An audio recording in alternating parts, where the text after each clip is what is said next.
polêmica, fascinante e irreverente.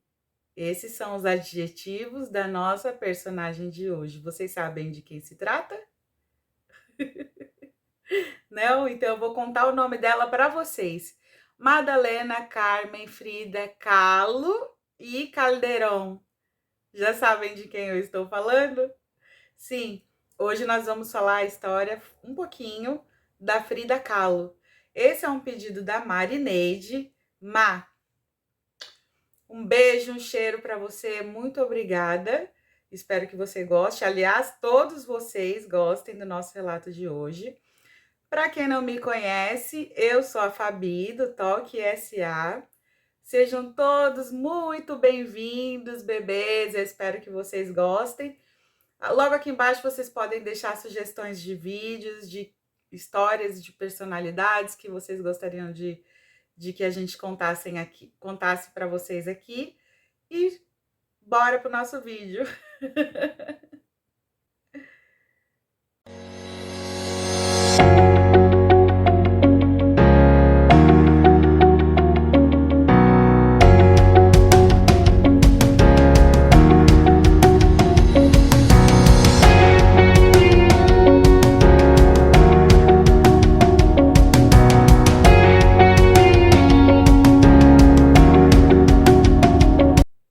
Então vamos lá, eu já contei para vocês que o nome dela é Madalena Carmen Frida Kahlo e Caldeirão. Antes de mais nada, eu devo contar para vocês que eu conto a história para vocês da maneira que eu entendo, tá? Eu não tenho roteiro, eu não tô lendo, não tenho um teleprompter, não existe nada disso, tá? Então, se eu esquecer alguma parte da nossa história, vocês podem comentar aí embaixo, fazer o complemento, claro, sempre com muito respeito, tá bom? Então, vamos lá. A nossa personagem de hoje, ela nasceu em 1907, na cidade do México. A mãe dela era mexicana, mestiça, né, de índios. O pai era alemão, o Guilherme Kahlo, e ela era a terceira filha, né, desse casal. Vale dizer que o pai dela já tinha sido casado uma vez, né? Então, ele já tinha tido outros filhos e nesse novo relacionamento com a mãe da Frida, ele estava tendo aí a terceira criança, né? Só que anterior a isso, anterior a essa terceira gestação, a mãezinha e ele haviam perdido, né, o filhinho, o único filho homem dela. Então, isso afetou muito a gestação dela, né, ali enquanto aguardava a Frida, porque ela se sentiu muito deprimida e, óbvio, isso acarretou numa doença e ela não conseguiu amamentar, né, a pequena Frida, ao qual eles tiveram de contratar uma ama de leite, né. Então, futuramente a Frida já ia fazer um autorretrato mostrando como ela via essa relação dela com a ama de leite, né? E a vida dela então começa aí, com bastante dificuldade. Nem mamar no peito ela já não conseguiu ali nos primeiros meses de vida, né? Então, quando até os 6 anos de idade, ela era uma menina muito feliz, muito alegre, muito gordinha, muito brincalhona, né? E, infelizmente, quando ela chegou a essa idade, ela sofreu com uma doença chamada poliomielite. Pessoal, só abrindo um parênteses aqui. Quando no livro, perdão, no vídeo da Eva Peron, eu falei para vocês, e no filme e no livro também, tá, gente? Fala sobre isso. Eu falei para vocês da importância da vacinação, né? No caso ali seria das jovens, das mulheres jovens, adolescentes, enfim, que já existia a vacina para o HPV, né? Que é uma vacina que ela previne o câncer de colo de útero, né? O desenvolvimento do HPV, ele traz essa questão do câncer do colo de útero, que dá para ser evitado através dessa vacina. Então, agora eu trago novamente essa questão, porque se ela tivesse tido a oportunidade de tomar a vacina da polio como existe hoje, a infância e a vida dela com certeza teria sido muito melhor. Porque, veja, depois que ela contraiu a poliomielite, ela ficou com uma perninha mais fina do que a outra e mais curtinha. Então, fez com que ela se tornasse uma criança mais reclusa, mais triste. Ela sofreu bullying na escola. As crianças, claro, não perdoaram a situação dela. Então, ela sofreu bastante. Ela não fazia amizades. Ela, né, teve aquele restante de infância muito dolorosa, né, por conta disso. E então, por favor, gente, deem vacina nas crianças e falem para as pessoas darem vacina, por favor, tá? Tem como a gente prevenir e fazer de uma infância aí uma juventude, ou até mesmo da vida de uma pessoa melhor, tá bom? Tá, a vacina tá aí, então, por favor, por gentileza. Fecha parênteses. E quando ela tinha ali por volta dos seus 12 anos, ela conheceu um homem chamado Diego. Guardem essa informação. Ela tinha 12 e ele tinha 36, tá?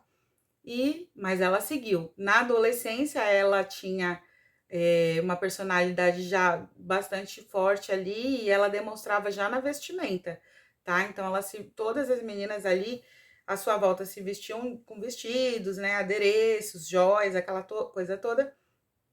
Ela não, ela se vestia de menino, tá? Ela não gostava de se vestir de menina, não. E então, por ali ela seguia, e quando ela tinha 18 anos, ela sofreu o primeiro acidente. Ela dizia que era o primeiro acidente. Guardem essa informação também. 18 anos, sofreu o primeiro acidente, foi um bonde que se chocou a um ônibus antigo de madeira.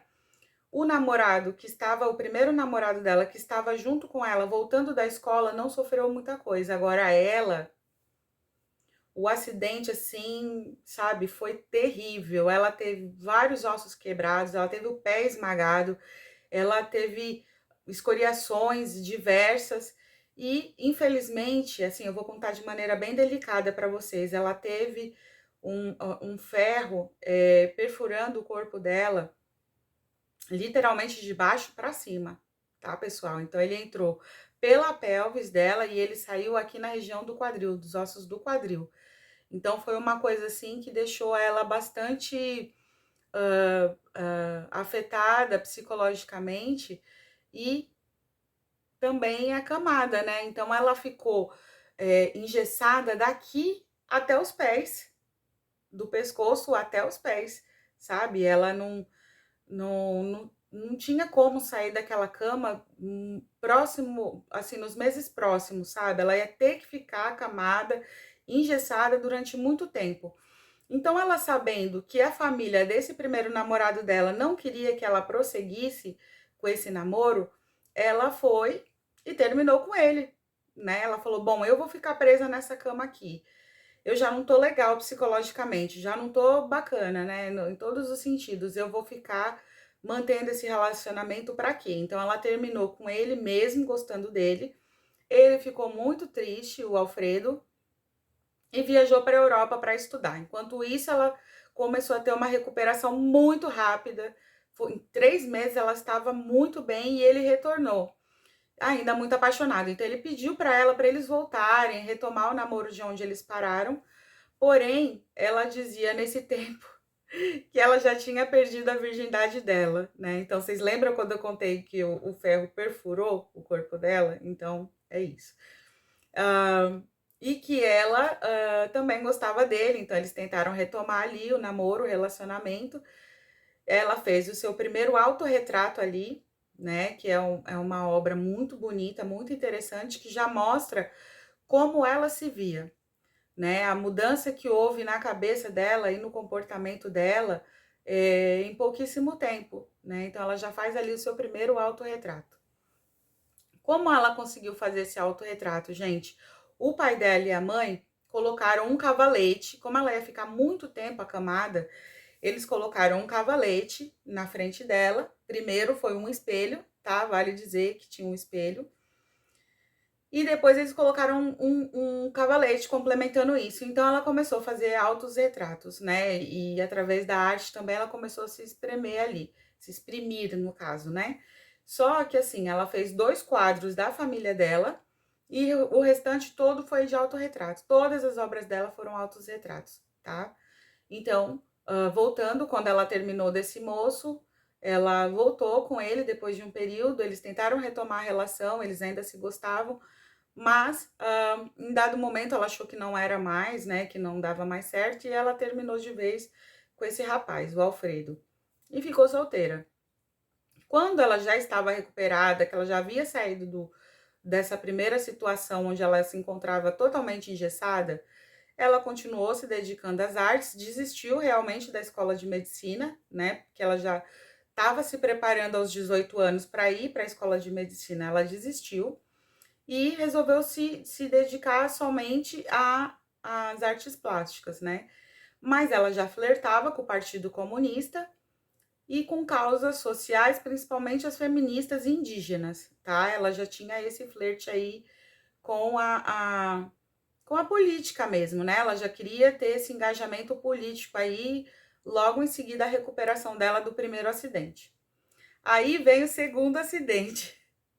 Ela dizia que o primeiro acidente dela foi quando ela sofreu um acidente no bonde, e o segundo quando ela conheceu o Diego, né, ali a segunda vez, porque a vida dela mudou completamente. Eles se conheceram lá no Partido Comunista, ele, participante assíduo, já tinha ali por volta dos seus 42 anos, ela uma moça ali dos seus 22 anos, ele ficou extremamente apaixonado pela inteligência dela e ela pelas artes dele. Então foi aquela conexão assim rápida, aonde eles se apaixonaram mutuamente, né? E tinham a coisa da arte em comum, a inteligência, né? E o Partido Comunista, né? Aquela coisa toda. E logo eles se casaram. O pai da Frida não achou muito ruim. O pai da Frida, pessoal, ele era alemão, como eu contei para vocês.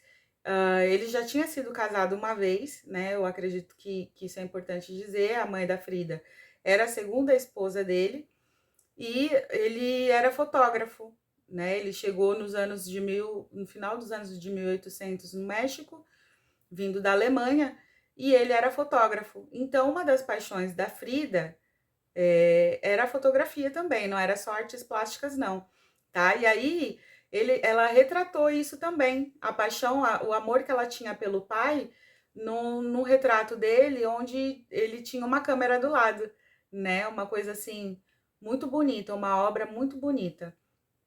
Ela flertava ali com a questão das obras realistas, tá? Então, ela sempre, ou eram autorretratos, ou era, assim, um familiar, mas sempre com o seu próprio ponto de vista, né? Que ela fazia, que ela pintava. E aí, tudo bem, conheceu ele lá no partido, e aí, muitos anos depois da primeira vez que eles se viram, ele já um homem mais maduro, mais experiente, já era muito famoso no México, porque ele pintava simplesmente desde os 3 anos de idade, tá? Então ele já era muito conhecido e inclusive assim, a nível mundial, porque ele foi convidado para fazer obras nos Estados Unidos, tá? Só que eles se casaram rapidamente, a mãe dela não gostava dele, né? O pai não foi contra, como eu comecei a contar para vocês, mas a mãe era contra. Mas mesmo assim, ela se casou com ele e eles foram para os Estados Unidos porque ele teve um convite para fazer uma obra para o Partido Comunista de lá também, né? Na verdade, era, né, todo interligado ali essa questão política naquela época. E ele foi convidado para ir para os Estados Unidos, ele já casado com ela, foi, e ele foi contratado pelo Henry Ford, né? Henry Ford, pessoal, para quem não sabe, é o cara dos carros, tá? Aquele da Ford, sabe? Que vendeu muitos carros no Brasil e tudo mais, era muito famosa a fábrica dele. Pois é, um outro dia eu conto para vocês quem era o Henry Ford também, que é uma história bastante bacana. Ele era comunista, ali do Partido dos Trabalhadores e tudo mais, e ele contratou o Diego Rivera para fazer uma obra, pintar uma parede lá, e ele foi com a Frida. A Frida extremamente apaixonada, extremamente. Diversas fotos mostram ela acompanhando ele. Então ele subia na escada, ela subia. Ele subia no andaime, ela subia também. Que ela queria ver de perto o que que o Rivera estava fazendo. Não bastava ela estar assistindo ali do lado como esposa, ela tinha que estar ombro a ombro com ele, verificando, né, o desenvolvimento da obra dele ali. E aí, passado, né, eles terminaram essa obra e ela disse que gostaria de voltar para o México e ir para casa, e ele não ficou muito satisfeito, mas ela bateu o pé e falou: não, eu quero ir para o México, quero ir para o México, e eles voltaram. Bem, duas coisas que eu não contei para vocês, tá? Que é importante de contar, que são curiosidades interessantes. Primeiro, eu já contei o nome dela para vocês, né? Madalena, Carmen, Frida Kahlo e Calderón. Para Frida ser batizada, ela teve dois nomes para ser batizada na Igreja Católica. Então, era Madalena, Carmen, os dois primeiros nomes. A mãe dela era muito católica, era muito religiosa, né? E então ela fazia questão de que ela fosse batizada na Igreja Católica. Então ela tinha Madalena Carmen para que isso acontecesse, certo? O terceiro nome dela não era Frida, tá, pessoal? Era Frieda. E Frieda em alemão quer dizer paz, né? E aí, por questão política, eles tiraram o pai e ela, tiraram o Frieda e deixaram só Frida, certo? Então ela se tornou Madalena Carmen Frida Kahlo, que era o sobrenome do pai, e Calderón, que era da sua mãe, que tinha aquela descendência indígena ali, que eu já contei para vocês, e ela era mexicana, né? Uma nativa mexicana. Bem, dito isso, quando eles voltaram para o México, ela se engajou mais ainda nas questões comunistas, nas questões feministas e enquanto artista plástica, né? Ela nunca deixou de pintar e fazer autorretratos, né?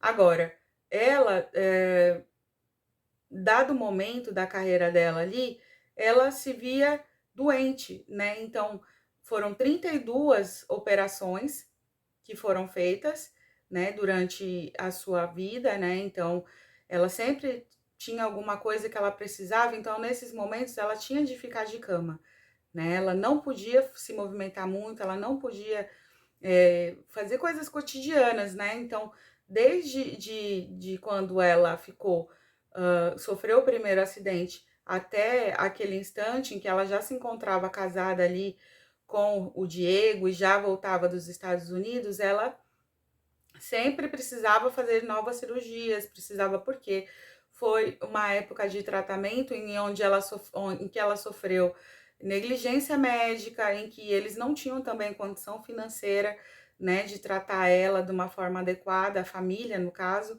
Então, ela, já numa outra posição financeira, ela sempre, né, buscava ter esse cuidado médico, principalmente porque ela sentia muita dor na coluna, né, dores muito intensas e que faziam ela ficar prostrada durante muito tempo, né.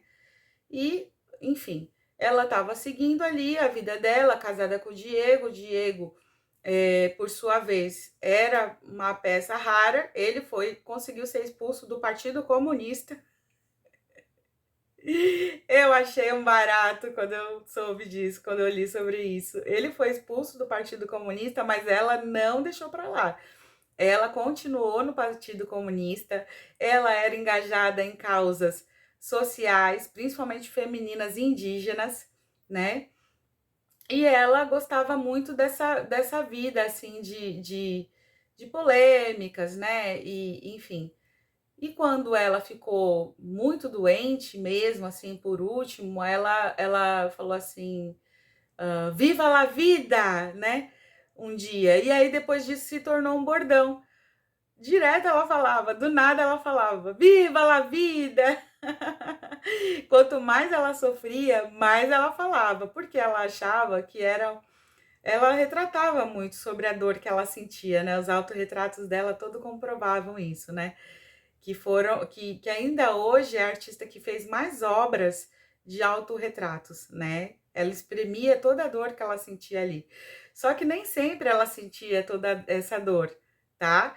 Tinha vezes em que ela bebia seu esquinho, sempre ela fumava seu cigarrinho, muitas vezes ela ia a festinhas, né, ela tinha uma vidinha bastante agitada também. E, bissexual, tá, ela ficava com meninos e meninas, e só que ela isso tudo, assim, dela se declarar bissexual e as festinhas e tudo mais, se deu depois que o seu Diego, que é a segunda coisa que eu falei pra vocês que eu achava importante contar, o seu Diego, ele teve um relacionamento com a irmã mais nova da Frida, então ele teve 6 filhos com ela.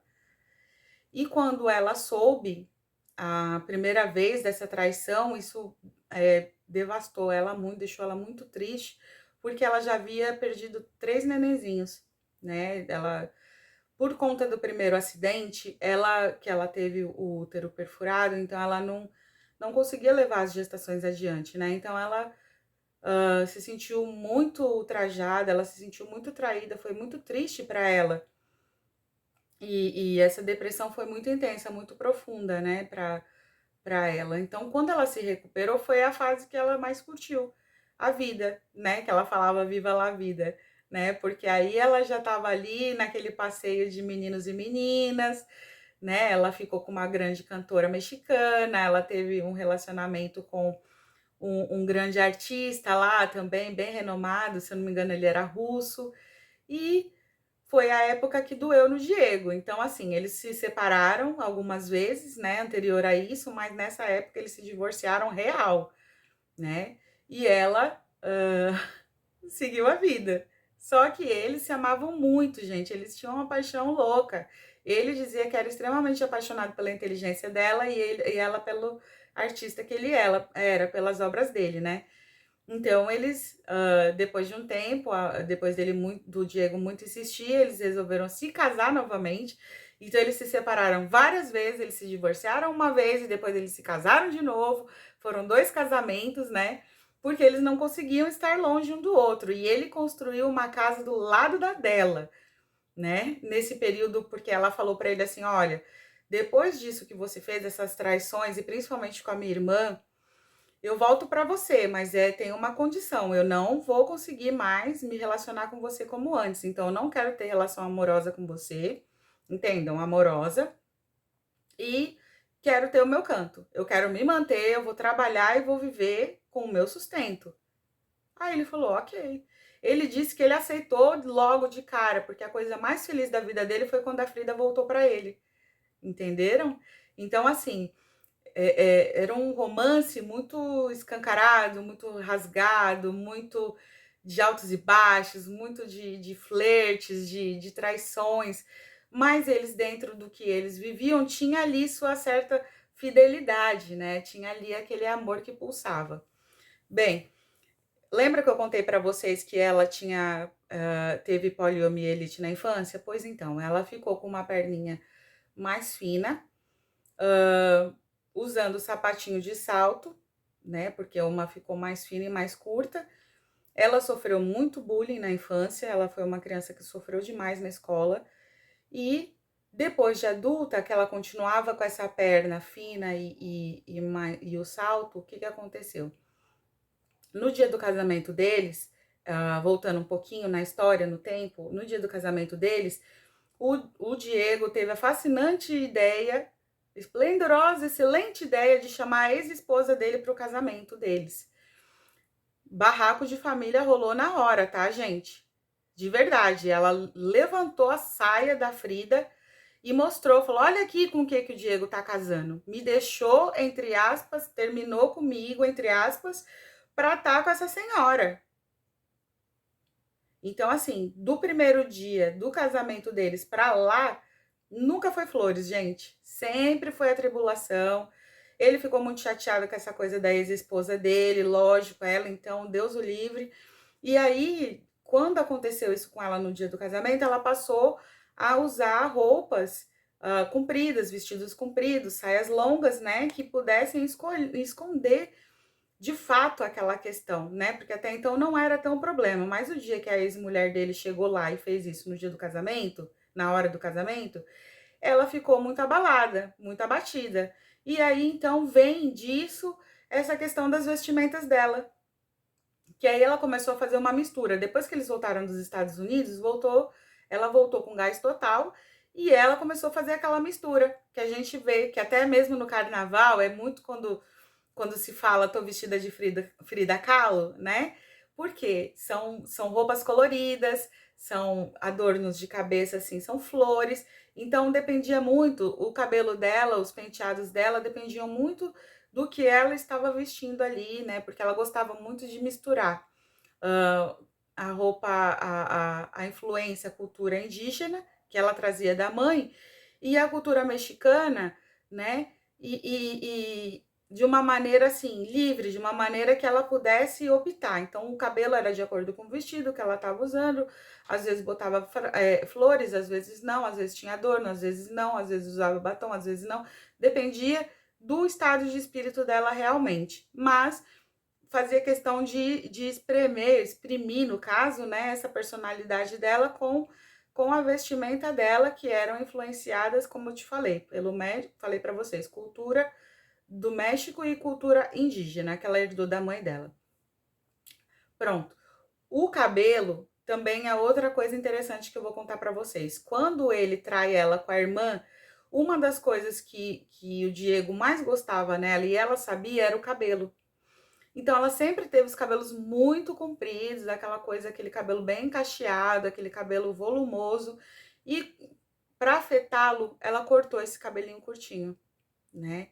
Então, assim, a aparência dela sempre foi baseada, o que ela se mostrava, como ela se mostrava, sempre foram baseadas em questões da vida dela mesmo. Não é que ela só criou um personagem, não.